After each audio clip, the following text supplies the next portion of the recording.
Hello everybody, and welcome to a little bit of a quick story I wanted to share. This was originally going to be part of a different video, but kind of figured it was just worth telling on its own here. So, back in the early days of the One Vision mod, kind of back before some of the more major changes and all that, like this was years ago, I had a save file that I constantly went back to, and just kind of kept checking on every update as it came.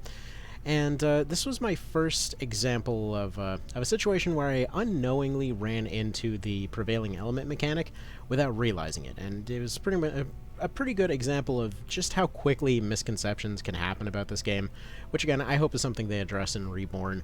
But just with so many mechanics flying around, so many different places where stuff can be, so many potential misconceptions can stem out of seemingly nowhere. So I had just, done, just on Chapter 4, had just recruited Ozma here. And basically, well, at the time, I believe these were still ice swords. But if you're familiar with the ice sword story, this is that. But basically, the deal was, we were going through Hanging Gardens, and I had a ninja that died. They got, I think they got like shot off a cliff or something, but they're my double attack ninja. And so, for a while, I'd heard the joke of like, oh, you put double attack on Ozma and it's broken. And it was like, well, I don't like broken. I like challenge runs, so I'm never going to use it. But in this particular case, I figured, okay, they were already dead. I can scavenge the skill onto somebody else. So they had access to double attack. And actually, let me double check this while I'm here, because I always wondered whether they had access to demonology as well. Okay, so it wasn't... Okay, there was no demonology. Although, that being said, there is a possibility that it could have been moved into a different skill slot by now. Anyway, I recall them being I recall them having demonology, but that's not possible to confirm right now. But the idea was that I have several characters on this team, for whatever reason, that follow an ice, like kind of an ice and water theme. Like I had water for the casters here. This guy was earth just to be different. I had ice on my main character. And basically this created a situation that once we got to Dorgi, and yes, this was back when you could also still have Blind Fusilier Habrim over here.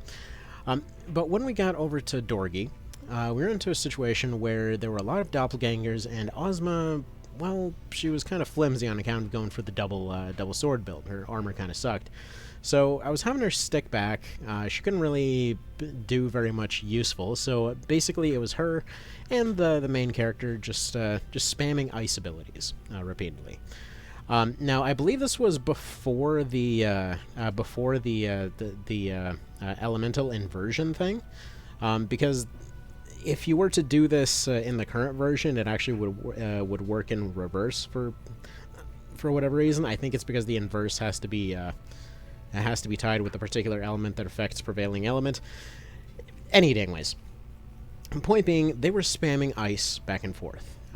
So they're just shooting back and forth, and nothing seemed to be happening. It was just kind of a few points damage here, a few points of damage there. And this goes on for a while, because I was kind of doing a sort of kind of holding approach. And finally, once all's said and done, a lot of the team is wiped out, and there's just an opportunity for Ozma to run up and hit Dorgi. I figure, okay, whatever, it's a desperate thing, might as well give a shot. Give it a shot. She isn't doing a whole lot of damage to everybody else. But, it might be worth the effort. And so she goes up and one-shots him. Now, this was a time where she had done 600 damage, with the two swords. It's like, well, what the hell is that all about? So there's a few different factors, and I didn't really understand it at the time, because I didn't know how Prevailing Element worked at the time.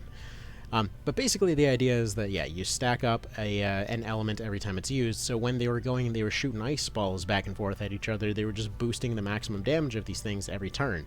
Because she's got maxed out swords, it got past his armor, presumably just enough augment ice to get past his armor. Again, that's why I assumed for the longest time that she must have had demonology as well, but again, can't really prove that by any means. So anyway, we can sort of make it look like that, although I believe that's... yeah, it's right over here now.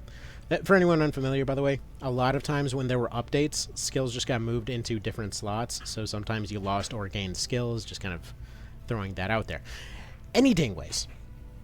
So so yeah, ultimately, like, Prevailing Element is just, it's one of those mechanics that you don't really see come up that often, but it can actually make the difference between not doing a whole lot of damage. Like, if they get past armor at all, it allows for some pretty insane scaling. If they don't get past armor, or they only minimally get past armor, it won't do anything. It's specifically for those situations where somebody completely managed to bypass armor and had some means to scale it up, and it would just basically take that scaling intensity and just send it way up. But either way, that was just sort of the ice sword story, as I like to call it. Which, yeah, by this point they're not even ice blades anymore. They're Ulfberts in the One Vision mod. Hell, come to think of it, I almost wonder if maybe that was a point where I had accidentally loaded up vanilla for that particular experience. I don't know. It's been a very long time. I thought this save file was long gone, actually. I was making a video recently and just started looking through it again, and sure enough, there it was. Alright, anyway, so that'll be that. Have a good one. Take care.